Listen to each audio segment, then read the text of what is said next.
Meron na naman po tayong isang malaking kaganapan dito sa mundo ng crypto na siguradong ikagugulat ng marami. Si Pangulong Donald Trump, yan ang presidente po ng Amerika at kilalang personalidad sa politika at negosyo ay pumasok na sa mundo ng cryptocurrency investment sa mas seryosong paraan. Ayan, seryoso na po siya. Ngayon, balak po niyang i-launch ang tinatawag na Truth Social Bitcoin and Ethereum ETF.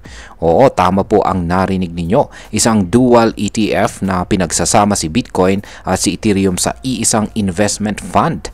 Pero, ano ba ang ibig sabihin nito? Paano po ito naiiba sa ibang mga ETF? At higit po sa lahat, ano po ang epekto nito para sa atin bilang mga Pinoy crypto traders at investors dito sa Pilipinas? Kaya yan po ang siyang ating pag-uusapan sa video na ito, pero bago po tayo magpatuloy ay pakibasa na lamang po muna ang disclaimer dito sa ibaba ng ating screen. Ayan po siya. Ang ating nakikita rito ay walang iba kundi si Pangulong Donald Trump. Ayan, ang kasalukuyang presidente po ng US. Ayan, at ang source po ng ating balita rito ay ang The Crypto Basic. Ayan, simulan po natin sa kung ano po ang Truth Social Bitcoin at saka Ethereum ETF. Ito pong nakalipas na June 16, 2025, opisyal na pong nag-file. Ayan, ang Truth Social ng documents yan sa US Securities and Exchange Commission or SEC para makapag-launch ng isang dual cryptocurrency ETF.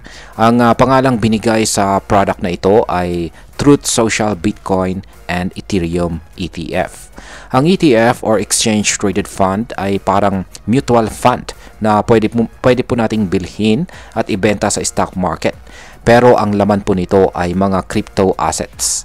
Ang sponsor po ng fund ay isang kumpanya na tinatawag na Yorkville America Digital. Yan, base po sa ito po ay nakabase sa Mountainside, New Jersey. Kahit bago pa lang sila sa pag-handle ng crypto ETF, sila ang magiging tulay para maipatupad po ang project na ito ni Pangulong Trump. Pero ang kakaiba dito, hindi lang si Bitcoin ang laman ng ETF. Kasama rin si Ethereum. Ibig sabihin isang fund na agad na nagbibigay exposure sa dalawang pinakamalaking crypto sa mundo. Ngayon ay paano ito naiiba sa ibang mga ETF? Karamihan ng mga ETF na na-approve sa Amerika ay para lamang kay Bitcoin. Halimbawa, si BlackRock ay naglabas po ng iShares Bitcoin Trust. Ganon din ang Fidelity sa kanilang FBTC. Isang crypto lang ang sakop. Pero itong proposal na ito mula kay Pangulong Trump ay nagsusulong ng diversified ETF. Ibig sabihin ay pinagsama na po agad itong sina Bitcoin at Ethereum sa isang produkto. Wala pang malinaw na detalye kung ito ba ay magiging spot ETF, futures ETF or kombinasyon ng dalawa. Pero base po sa form na S-1 filing nila, sumusunod ito sa Securities Act of 1933 na parehong legal framework na ginamit ni na BlackRock at saka Fidelity. Ibig sabihin ay seryoso po sila at legal ang proseso. Ngayon ay ano naman po ang layunin ni Pangulong Trump sa hakbang na ito? Kung babalikan natin ang mga nakaraang galaw ni Pangulong Trump, makikita nating paunti-unti niyang niyayakap ang mundo ng crypto. Unang lumabas ang kanyang social media platform sa Truth Social bilang alternative sa mainstream platforms. Pero ngayon ay lumalawak na siya sa financial sector, particular po sa crypto capital markets. Hindi lang ETF ang pinaplano niya.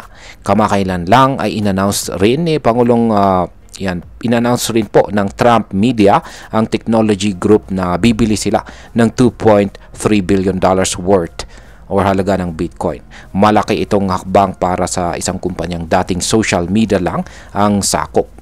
Bukod pa dyan, lumabas sa kanyang financial disclosure na kumita na siya ng higit $57 million mula sa token sales sa kanyang crypto venture na tinatawag na World Liberty Financial.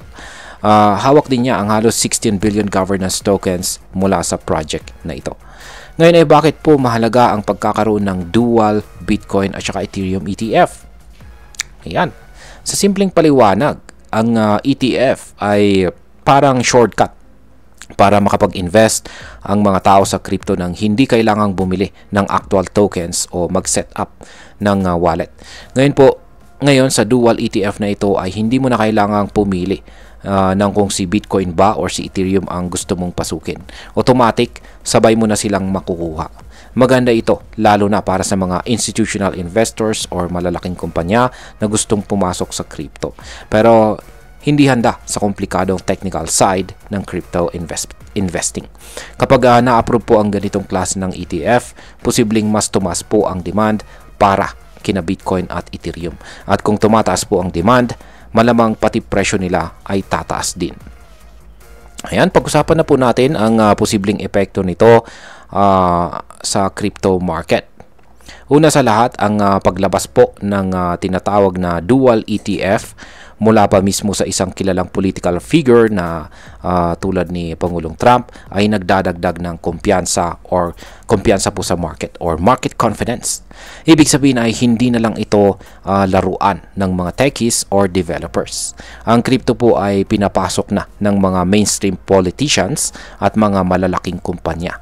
Pangalawa, ang ganitong move ay maaring magsilbing blueprint para sa iba pang ETF sa hinaharap. Baka sa susunod, magkakaroon na rin tayo ng Solana Ethereum ETF o kaya Bitcoin Ethereum Solana Triple Combo ETF. Kung mangyari man yan, siguradong lalaki po ang exposure ng crypto sa mga traditional na investors. Ayan. Ngayon ay ano naman po ang epekto nito para sa atin bilang mga Pinoy crypto enthusiasts? Yan, dito po sa atin sa Pilipinas, ang ganitong balita ay malaking indikasyon na patuloy na lumalawak ang adoption ng crypto sa buong mundo.